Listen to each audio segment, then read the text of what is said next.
आज ये बिहारी का नाम सुनते गोली मार देते हैं। क्यों? यहाँ ये कश्मीर बनाना चाहते हैं क्या? पुलिस वाले जो मारा है उसका भी बेटा को बुलाइए यहाँ पर और उसका भी गोली मारेंगे। हम भी गलती महसूस कर लेंगे कि हम गलती से मार दिया है। क्या मानिएगा आप?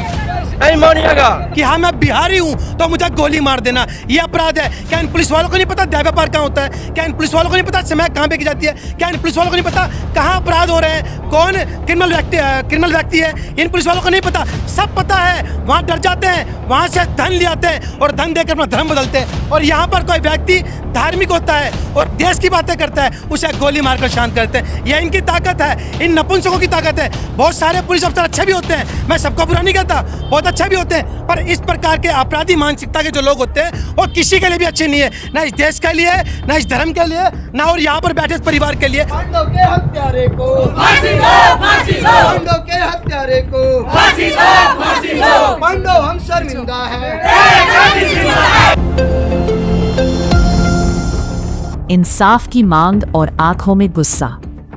क्या दिल्ली में अब प्रांत के नाम पर जान ली जाएगी?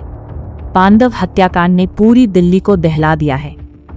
आरोप है कि महज 21 साल के पांडव को एक पुलिसकर्मी ने तुम बिहारी हो कहकर गोली मार दी।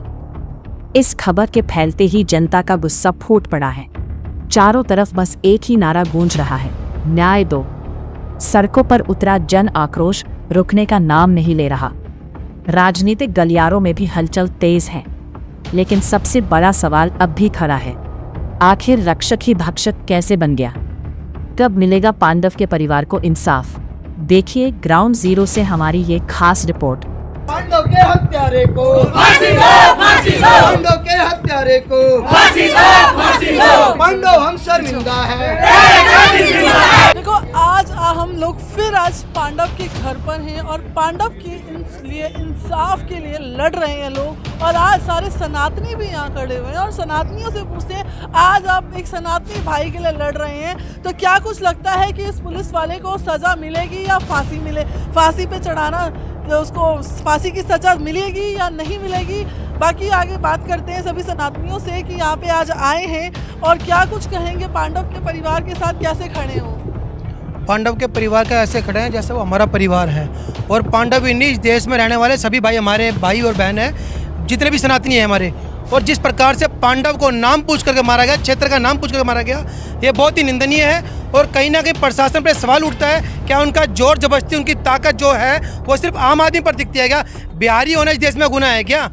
बिहारी होना हम गौरव की बात मानते हैं और वहीं दिल्ली पुलिस ऐसा मानती है ऐसा बिहारी होना गुनाह है। और जब चाहे तब पीट देती है, जब चाहे उठा लेती है, जब चाहे जिसमें रेडी वालों को कुचल देती है, उनसे पैसे वसूल करती है। और जब नहीं माना जाता, कोई कहता है हाँ मैं बिहारी हूँ, तो उसे गोली मार दी जाती है।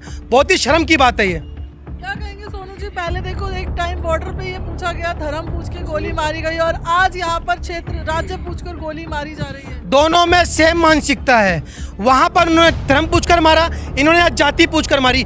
पर वो जो थे वो जिहादी आतंकी थे। पर यह कौन सा जिहादी आतंकी था जो बिहारी सुनते ही गोली मार देता था? इसकी ताकत कहाँ चली गई थी? जब बहन बेटियों के बलात्कार होते थे, जब उन पर अत्याचार होता है या कोई झगड़ा होता है, जब ताकत दिखानी होती है क्षेत्र के अंदर अपराध रोकने के लिए, जब तक वो बिल्कुल धराशायी हो जाते हैं। और जब किसी गरीब को मारने की बात आती है तो चौधरी बन करके, वर्दी को भूल करके और लाठी डंडे गोली यहाँ तक कि जान से मार देते हैं। बड़ी शर्म की बात है ये। आपसे पूछेंगे, आप क्या कहोगे? जैसे सनातनी सबको कहते हैं कि एक नारा दिया जाता है, जात पात की करो विदाई हिंदू हिंदू भाई। आज सारे हिंदू यहाँ खड़े हुए हैं और क्या लगता है आपको कि उस पुलिस वाले को सजा मिलेगी फांसी की?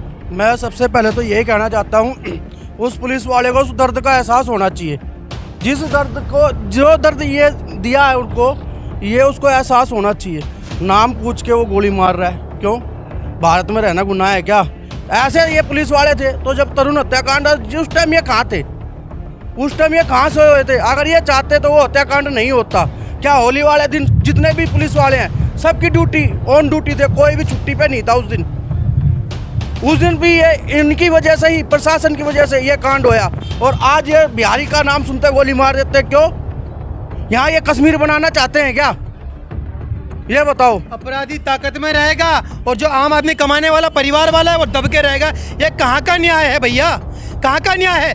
दारू बेचना कोई अपराध नहीं है, स्मैक बेचना कोई अपराध नहीं है, गांजा बेचना कोई अपराध नहीं है। अपराध है तो खुद कमाकर खाना और परिवार को चलाना। और अगर उस पर मैं ये बोल दूं कि हाँ मैं बिहारी हूं तो मुझे गोली मार देना, ये अपराध है। क्या इन पुलिस वालों को नहीं पता न्याय व्यापार कहाँ होता है? क्या इन पुलिस वालों को नहीं पता स्मैक कहाँ बेची जाती है? क्या इन पुलिस वालों को नहीं पता कहाँ अपराध हो रहे हैं, कौन क्रिमिनल व्यक्ति है? इन पुलिस वालों को नहीं पता, सब पता है। वहाँ डर जाते हैं, वहाँ से धन ले आते हैं और धन देकर अपना धर्म बदलते हैं। और यहाँ पर कोई व्यक्ति धार्मिक होता है और देश की बातें करता है, उसे गोली मारकर शांत करते हैं। यह इनकी ताकत है, इन नपुंसकों की ताकत है। बहुत सारे पुलिस अफसर अच्छे भी होते हैं, मैं सबको बुरा नहीं कहता, बहुत अच्छे भी होते हैं, पर इस प्रकार के अपराधी मानसिकता के जो लोग होते हैं वो किसी के लिए भी अच्छे नहीं है, ना इस देश के लिए, ना इस धर्म के लिए, ना और यहाँ पर बैठे इस परिवार के लिए, हमारे परिवार के लिए। क्योंकि यह व्यक्ति दलाली के अलावा कुछ नहीं करते, ताकत दिखाते कमजोर पर सिर्फ ये। सोनू जी, जैसे कुछ दिन पहले मजिस्ट्रेट की गाड़ी आई थी, इनको लेकर गई थी रेखा गुप्ता के घर पर, लेकिन उनके वहाँ से सिर्फ इतना आश्वासन मिला कि हम आपके परिवार का जो है भरण पोषण तो नहीं कर सकते, लेकिन आपके परिवार का जो बेटा है जिसको टीबी की बीमारी है उसका इलाज करा सकते हैं और छोटे बच्चा जो है उसको पढ़ाई करा सकते हैं। क्या इतना सही रहेगा? एक बच्चा जो चला जाता है अपने घर का कमाऊ पूत होता है। हमारी माननीय रेखा गुप्ता जी जो यहाँ की दिल्ली की मुख्यमंत्री है, उनसे पूछना चाहता हूँ, दिल्ली सरकार के जो स्कूल हैं उसमें पढ़ाई फ्री नहीं है क्या? आप इस परिवार को क्या दे रहे हो? आप इस परिवार को दे रहे हो? और जितने भी सरकारी इलाज है वहाँ पर इलाज फ्री नहीं है क्या? सरकारी इलाजों में या पैसे देकर होता है? तो आपने इस परिवार को दिया क्या? बच्चा ले छीन लिया आपकी सरकार के अंदर में, जो दिल्ली पुलिस आती है सेंट्रल गवर्नमेंट के अंदर में, उन्होंने इनका बच्चा छीन लिया और दिया क्या? जो मुफ्त है वही इनको पकड़ा दिया। इस बच्चा को, इन परिवार को कम से कम 50 लाख से 1 करोड़ रुपए का मुआवजा, और बच्चे को, दोनों बच्चों को सरकारी नौकरी और जो इलाज मिल रहा है वो मिलना चाहिए। ये आप नहीं दे रहे हो, सरकारी इलाज तो सभी दे रहे हैं, ये तो आपका अधिकार है, इनका मौलिक अधिकार है। आपने इनको दिया क्या है? आज आप बिहारियों के सम्मान के लिए क्या कहेंगे? बिहारियों को सम्मान जिस तरह से इनको हाथ जोड़ के और निवेदन है मेरा दिल्ली सरकार से और सेंट्रल गवर्नमेंट से, एक तो स्पेशल जांच कमेटी बैठा करके ऐसे पुलिस वाले को फास्ट ट्रैक कोर्ट में लेकर के इस मुकदमे को जल्द से जल्द फांसी की सजा मिलनी चाहिए। इस परिवार के दोनों बच्चों को सरकारी नौकरी मिलनी चाहिए और माता और पिता का जो भी ऑपरेशन है वो प्राइवेट अस्पताल में होना चाहिए और अच्छे से अच्छे अस्पताल में होना चाहिए। ये सरकारी ढकोसलेबाजी मत दो। आज आप अपना भाषण दे गए, इन बच्चों को आश्वासन दे गए, कल आपकी सरकार होगी या नहीं होगी क्या पता? इनका परिवार अगर नौकरी पे लग जाएंगे तो जीवन भर का व्यापन तो कर सकते हैं। वो बच्चा जो कमाता था वो तो चला गया, अब क्या ये भीख मांग के गुजारा करेंगे? भीख मांग के गुजारा करेंगे? नहीं ना। तो इनके परिवार का जीवन व्यापन कम से कम 1 करोड़ रुपए का मुआवजा इस परिवार को देना चाहिए, क्योंकि अपराध करने वाला भी सरकारी महकमे का व्यक्ति था, कोई बाहरी नहीं था। जी रवि, क्या कुछ कहोगे कि पुलिस वालों की जो जिस बर्बरता से यार गोली मारी गई, राज्य पूछकर गोली मार दी गई, क्या उस पुलिस वाले को सजा मिलेगी? सजा मिलनी चाहिए, मिलेगी नहीं मिलेगी ये तो एक सवाल है, लेकिन दिलाएंगे। अब मिलने वाली नहीं है, अब सारे इकट्ठा होंगे, सारे दिलाएंगे।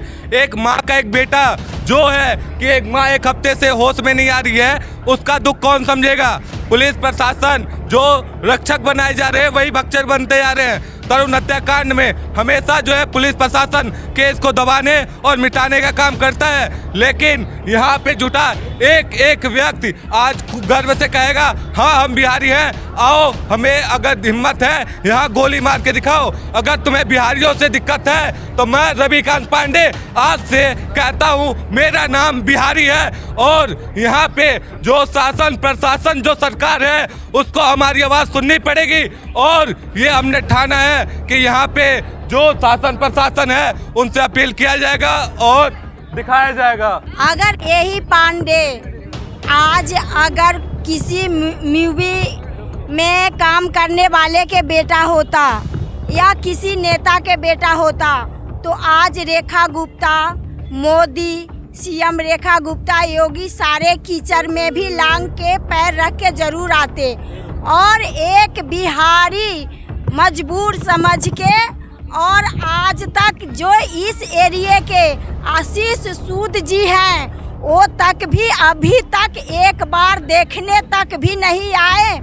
और जब वोट लेने की बारी होती है तो वही लोग कीचड़ तक भी नहीं देखते हैं कि पैर कहाँ रखे और कैसे जाएं और वोट कैसे ले, और सारे हद पार करके वही वोट लेने आते हैं। और जब वोट ले लेते हैं तो जो बड़े बड़े लोग दिल्ली में हैं, जो पैसे वाले हैं, उन्हीं को देखते हैं और उसी के लिए नेता है और उसी के लिए हर चीज है। और जो गरीब बुजुर्ग है, माँ है, बेटी है, जो इतने दिल्ली में बलात्कार हो रही है, सारे गरीब और सारे छोट जितने कम पैसे वाले हैं उन्हीं के साथ आखिर क्यों, बड़े बड़े लोग के साथ क्यों नहीं होता है? क्योंकि पुलिस वाले गलत है। यहाँ दिल्ली के जो कानून है वो गलत है। ये जो पुलिस वाले हैं, अगर दिल्ली में रात के टाइम में अगर गुंडा मवाली अगर दिल्ली में घूम रहा है तो उसको एक बार जान लेंगे कि ये गुंडा है, बदमाश है, तो उठ को उसको एक बार टोकने तक भी नहीं जाएगा। क्यों? इसलिए कि ये लोग मेरे पुलिस वाले पे भारी पड़ जाएगा। और जहाँ देखेंगे एक शरीफ लोग है, उसको बेमतलब के कहाँ जा रहे हो, क्या बात है, बाहर क्यों निकले, या लड़की हो या कि कोई बेटी हो या किसी को भी बाहर क्यों निकले, काहे निकले, 50 सवाल करते हैं। आखिर क्यों? क्योंकि वो गरीब है, वो ईंटें पत्थर ढोने वाले हैं, वो मेहनत के कमा के खाने वाले हैं, इसलिए, और बाकी कुछ नहीं।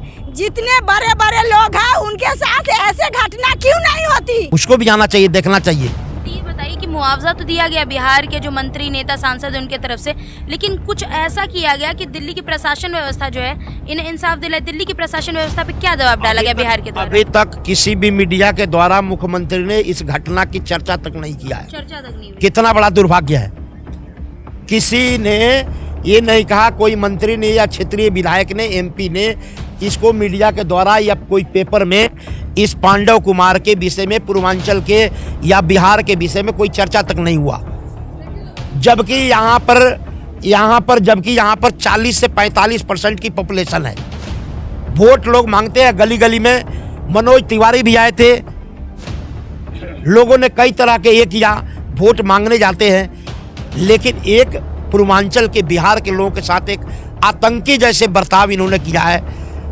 निठल्ला बिल्कुल, मतलब शरीफ बंदे के साथ। आप उस रेखा गुप्ता की बात कर रहे हैं जो कि चीफ मिनिस्टर ऑफ दिल्ली है, और उसके पास अपने लोगों के लिए जो इतना बड़ा इंसिडेंट उसकी दिल्ली में हो रहा है, और उससे मिलने के लिए इनको डीएम और एसडीएम अपनी गाड़ी में बिठा के रानी साहिबा के बंगले में लेके जाते हैं। उसी व्यवस्था से आप समझ सकते हैं कि रानी साहिबा के पास नीचे अपने लोगों से मिलने के लिए समय नहीं है। और क्या उनको कहा जाता है कि आपकी जो मेडिकल है वो बच्चे का मेडिकल ध्यान रखेंगे और पढ़ाई की व्यवस्था देंगे। कोई ज़रा बताइए, दीनदयाल में अगर पेशेंट एडमिट है तो किस तरह का एक्सपेंस जो है रानी साहिबा अपने पैसे से करा रही है, और कौन सी ऐसी पढ़ाई है जो सरकारी स्कूल में बच्चे पढ़ रहे हैं जो उनको अलग से देना पड़ेगा। कोई मुआवजे की बात नहीं, कोई सरकारी नौकरी की बात नहीं, कोई फास्ट ट्रैक उस पुलिस वाले पे एक्शन की बात नहीं। आप इनकी मेंटली स्टेटस अगर देखेंगे, वो लोग तो चाहते हैं कि ये लोग सब यहाँ से उठ जाए।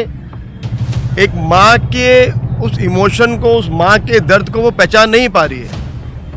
1% भी यहाँ के एमएलए, यहाँ के एमपी, यहाँ के पुलिस उस मेंटल लेवल को समझ ही नहीं पा रहे कि किस दर्द में माँ, किस दर्द में भाई, किस दर्द में परिवार है, ऐसे पड़ी हुई है, किस दर्द में यहाँ के सभी लोग, स्थानीय लोग हैं। उस दर्द को अभी तक सीएम साहिबा पहचान। क्या लगता है ये जो एक घटना हुई है, इससे क्या बिहार के लोगों में कहीं ना कहीं जो है अब थोड़ा वैसा माहौल होगा कि हम दूसरे प्रदेश में हैं और ऐसा कि हम यहाँ कैसे रहें, उन्हें सेफ्टी इश्यूज हो रहे हैं कि हमारी सुरक्षा पर कहीं ना कहीं बात आ रही है? देखिए, आज की ये जो कुछ दिन पहले जो घटना हुई है, ये देखने में तो अब जब बम फटा है तो आवाज़ आई है, लेकिन पांडव कुमार से पहले ऐसे कितनी और पांडव को कहा गया, मारा गया, पीटा गया, हर दिन की कहानियां होती है। लेकिन जब एक उसका एक्शन जब इस कदर तक पहुंच गया कि अब तो जान गंवाने तक की एक हमारे युवा की बात आ गई, तब जाके लेकिन इस बात को भी आज बीजेपी के काल में तो आप देखते हैं, महाराष्ट्र में देखिए आप किस तरह से उनको मारपीट के वहाँ से भगाया जा रहा है। अब दिल्ली में भी जहाँ तक आज तक कभी ऐसी घटनाएं होती नहीं थी, लेकिन जब से ये बीजेपी सरकार आई है, मुझे लगता है कि उनका इतिहास है कि वो इस तरह के।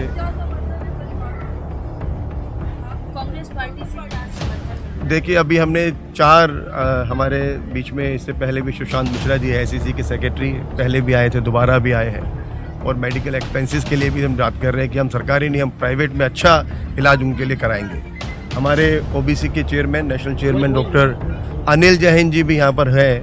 वो स्पेशल राहुल जी के तर्ज पे यहाँ पर आए हैं पता करने के लिए कि उनको क्या क्या दिक्कतें परिवार को आ रही है और क्या क्या हमारी तरफ से एक्शंस होने चाहिए, जिससे जैसे हमने कहा कि एक फास्ट ट्रैक कोर्ट की हम लोग डिमांड करते हैं ताकि जिसने ये हरकत की है उसको बिल्कुल भी बेल ना मिले और उसको तुरंत सज़ा 1 महीने के अंदर अंदर फांसी की सज़ा जो उसने एक्शन किया वो कतई उससे एग्जाम्पल सेट करना चाहते हैं ताकि कोई भी पुलिसकर्मी अपनी जो पावर है उसका गलत इस्तेमाल ना करे, दोबारा पुनरावृत्ति ना कर सके। ताकि कोई दोबारा कोई पांडव को मारना हो। हाँ, पांडव को मारना हो। 4 एक्शन पॉइंट यहाँ पे डिस्कस हुए हैं। पहला उन्होंने बताया कि एक SC ST एक्ट की तरह एक इस तरह का एक्ट भी बने कि कोई भी जो बाहर दूसरे प्रदेश से, बिहार से आए हुए हैं तो उनके ऊपर नाम लेके उनको प्रताड़ित ना किया जाए। दूसरा उन्होंने बताया कि परिवार को मुआवजा मिला जाए, एक नौकरी मिली जाए, और ये भी कहा है कि इस तरीके से जो FIR हुई है, जो पोस्टमार्टम हुई है, जिस तरह से खासकर पुलिस और प्रशासन इस मामले को दबाने में और छुपाने में लगा हुआ है, उसके लिए अच्छे लॉयर्स को इसमें हायर करके जो कमियां FIR में है उसके लिए ज़रूरत पड़ेगी तो हम सप्लीमेंट्री FIR भी दर्ज उसमें कराएंगे। पुलिस वाले जो मारा है उसका भी बेटा को बुलाइए यहाँ पर और उसका भी गोली मारेंगे। हम भी गलती महसूस कर लेंगे कि हम गलती से मार दिया है। क्या मानिएगा आप? नहीं मानिएगा, पूरा इकट्ठा दिल्ली हो जाएगा। मर बिहारी को हमको कोई इज्जत नहीं है। आप सबसे आप सुनो, मेरी बात सुनो, मेरी बात सुनिए। अगर आप चाह रहे हो कि अपने पांडव भाई को इंसाफ मिले, किसी भी राजनीति का शिकार आप लोगों को नहीं होना है। बहुत सारे असामाजिक तत्व आपके बीच में घुस चुके हैं जो आपके इस प्रदर्शन को असफल बनाने के चक्कर में लगे हैं। सबसे हाथ जोड़ के आग्रह है, सारे लोग अब अपने अपने घर पे जाइए, अगली सूचना का इंतजार कीजिए। यह प्रदर्शन खत्म तब तक नहीं होगा जब तक हमारे भाई को इंसाफ नहीं मिलेगा। आपको किसी के बहकावे में नहीं आना है, यह खत्म नहीं होना है। आप पूर्वांचली हो, आप अपने पूर्वांचली की रक्षा करने की जिम्मेदारी आपकी है, कोई दूसरा तीसरा नहीं आएगा। सबसे हाथ जोड़ के आग्रह है, बिना कुछ बात करे, बिना किसी से कोई बातचीत करे, आप लोग अपने अपने घर पर जाइए, सबको जैसे। ये गरम तावा है, इस पे आके राजनीतिक मुद्दा ना उठाए। पांडव को इंसाफ दिलवाने के लिए जितने से जितने अपना पूर्वांचल वासी हैं वो सहयोग करें, ये राजनीतिक मुद्दा ना लाए। पांडव एक बिहारी शख्स होने के नाते उसने श्रद्धांजलि दिया है कि मैं एक पूर्वांचल वासी हूँ, वो अपना गर्व से सीने पे गोली खाया है। इसमें राजनीतिक मुद्दा नहीं है, ये कानून व्यवस्था से पांडव को अन्याय मिलेगा। राजनीतिक मुद्दा को मैं ये मीडिया के सामने नहीं बोल सकता, क्योंकि कल को हमारे भी मुद्दा उठा सकते हैं, वो हमें भी जान से मार सकते हैं। इसलिए हम कहना चाहता हूँ अपना बिहारी समाज को कि हम राजनीतिक मुद्दा नहीं करने देंगे। जान चले जाए तो चला जाए, मगर ये वचन मैं जाने नहीं दूंगा। मेरे को राजनीतिक मुद्दा नहीं करना है। पांडव जो एक मरा है वो एक बिहारी शब्द से मरा है, राजनीतिक मुद्दा से नहीं मरा है। पांडव एक गर्व से बताया कि हम बिहारी हैं, ये राजनीतिक मुद्दा नहीं है, ये राजनीतिक मुद्दा नहीं है। एक जो शहीद होते हैं बॉर्डर पे और एक शहीद होते हैं एक अपने बिहारी फर्ज पे भी, जो एक वो बिहारी होते हैं जो IAS ऑफिसर सेना जो बनते हैं वो बिहार से ही बनते हैं। तो पांडव भी एक बिहारी होने के नाता अपने सीना पे गोली खाया है। मैं ये सूचना देना चाहता हूँ आसपास के जो भी राजनीतिक दल है और अब विपक्षी जो भी दल है, तो ये गरम तावा पे रोटी सेकने का काम ना करे, पांडव को अन्याय दिलाने की कोशिश की बात करें। अभी तो राजनीतिक नारा आप ही लगाते हैं, पीछे से बजरंग दल जिंदाबाद। तो बजरंग दल एक संगठित समाज है, तो वो भी तो राजनीतिक वो राजनीतिक मुद्दा नहीं है। बजरंग दल सेवा सुरक्षा संस्कार की नदी आती है। अभी पांडव के लिए नारा लगाना था तो बजरंग दल का नारा क्योंकि बजरंग दल कह रहे नहीं, राजनीतिक दल नहीं है। बजरंग दल एक सेवा सुरक्षा संस्कार का संगठन है जो हमेशा 24 घंटा रात दिन समाज के बीच रहते हैं। क्या आपका नेता 24 घंटा? आपने कहा कि पूर्वांचल है, पूर्वांचली नारा है बजरंग दल, पूर्वांचली नारा है बजरंग दल। हर घर में बजरंगबली का पूर्वांचल में ही स्थापित है। बजरंगी दल एक सेवा सुरक्षा संस्कार करता है, आपका नेता नहीं करता, इसलिए आप पूर्वांचल का नारा लगाएंगे कि बजरंग दल का नारा लगाएंगे? जी नहीं, बजरंग दल सेवा सुरक्षा संस्कार में 24 घंटा रहता है। हम लोग का मन में दुख है, अगर कुछ सबसे बड़ा पूर्वांचल है, उसके बाद तो हम तो कह रहे पांडव बोलते बोलते तो गया है, गर्व से कहो हम बिहारी हैं, उन्होंने तो गोली भी खाया है। उनको कह करके उनकी जाति का नाम से गाली देते थे, तो वो तब रुका है जब SC/ST एक्ट बना। अगर SC/ST एक्ट ना होता तो आज भी उनको भी गाली हो रही थी। ऐसे ही जो करोड़ों हमारे भाई बिहार के हैं, जो पंजाब में, हरियाणा में, दिल्ली में हैं, उनका मान सम्मान बरकरार रखने के लिए उनके साथ ऐसी घटनाएं रोज ना हो, उनके लिए एक इसी तरह SC/ST एक्ट की तर्ज पे एक एक्ट बनना चाहिए ताकि वो सुरक्षित हो। बाकी लीपा पोती से कुछ जबान खर्च करने से कुछ नहीं होगा, कानूनी से ही होगा जो कुछ होगा, संविधान और कानून से होगा। मेरा मानना ये है कि परिवार की भी डिमांड है कि एक तो इस तरह का, क्योंकि ये शहादत बेकार नहीं जानी चाहिए, ये खून जो है ये बेकार, इसका जो बहा है हमारे भाई का, बच्चे का, ये बेकार नहीं जाना चाहिए। इससे जो करोड़ों हमारे बिहारी भाई हैं उनको सुरक्षा मिलनी चाहिए। जैसे भगत सिंह ने अपना कुछ जान कुर्बान करके देश को आज़ादी दिला दी, ऐसे हम चाहते हैं कि हमारा ये जो पांडव बच्चा था, इसकी कुर्बानी की वजह से जो करोड़ों बिहारी हैं उनको सुरक्षा का एक कवच मिले, एक अधिनियम बने, एक्ट बने। ये हमारी पहली डिमांड। दूसरी डिमांड हमारी ये है कि जो भी दोषी है उसके बारे में FIR में भी, अभी हमारी राहुल जी से बात हुई थी, कुछ FIR में कमियां हैं, वो हम अपने वकीलों को दिखाएंगे कि क्या कमियां हैं FIR में। 4 दिन बाद FIR मिली है। FIR का तो ये नियम है कि तुरंत मिलनी चाहिए उसकी कॉपी। पोस्टमार्टम की रिपोर्ट शायद आज मिली है। मतलब कहीं ना कहीं प्रशासन की ढिलाई दिख रही है इसमें, ऐसा ही लग रहा है। पहले 8 दिन हो गए आज, और अभी तक भी जो है परिवार को इंसाफ के लिए दरवाजा खटखटाना पड़ रहा है। और ये दिल्ली है, देश की राजधानी है, यहाँ प्रधानमंत्री बैठे हैं, यहाँ होम मिनिस्टर बैठे हुए हैं, और ये दिल्ली पुलिस तो डायरेक्ट प्रधानमंत्री और अमित शाह के अंडर है, होम मिनिस्टर के अंडर है, फिर ऐसा हो रहा है। तो मेरा कहने का मतलब जो 4 चीज़ें हैं, एक तो ऐसा अधिनियम बने जिससे दिल्ली, हरियाणा, पंजाब या जो भी हमारा, चाहे बॉम्बे में काम करते हैं हमारे बिहारी भाई, सबको एक सुरक्षा कवच मिले SC/ST की तर्ज पे। दूसरा, 1 करोड़ का मुआवजा मिले। जो अपराधी है वो बहुत खतरनाक शख्स है जिसने जरा सी बात पे, बिहारी बात पे गोली मार दी। इस अपराधी को खुला छोड़ने का मतलब ये है कि कल को वो 10 का और ऐसी कत्ल करेगा। उसको fast track court, supreme court का जज की निगरानी में, ठीक है, फास्ट ट्रैक कोर्ट मिले और 1 महीने के अंदर अंदर उसको सजा दी जाए। नहीं तो वो दरिंदा अगर खुला छूटा यार, उसको बेल मिल गई तो 10 का और हत्या कर देगा अगले 1 महीने में, ठीक है।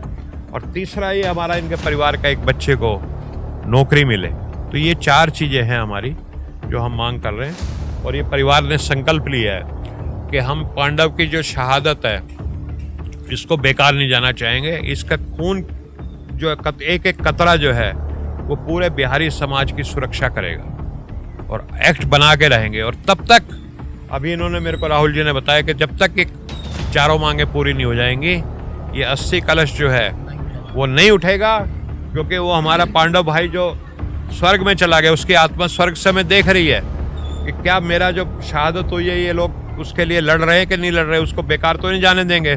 तो ये पूरे बिहार समाज का, ये कोई अकेले राहुल का, ये इनके परिवार की लड़ाई नहीं रहेगी, ये एक एक बिहारी की लड़ाई बन चुकी है।